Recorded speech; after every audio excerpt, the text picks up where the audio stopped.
Проблема со стуком переднего левого колеса. До этого была замена стоек стабилизатора с обеих сторон. После чего также стук продолжился. Сначала я грешил на то, что стойки некачественного производства.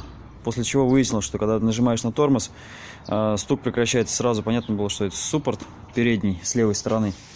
Итак, смотрим. Стучит суппорт колодки переднего колеса. Двигатель 1.6, автомат. Вот такой вот стук.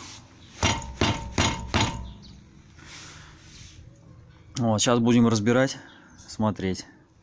Все, пока что все.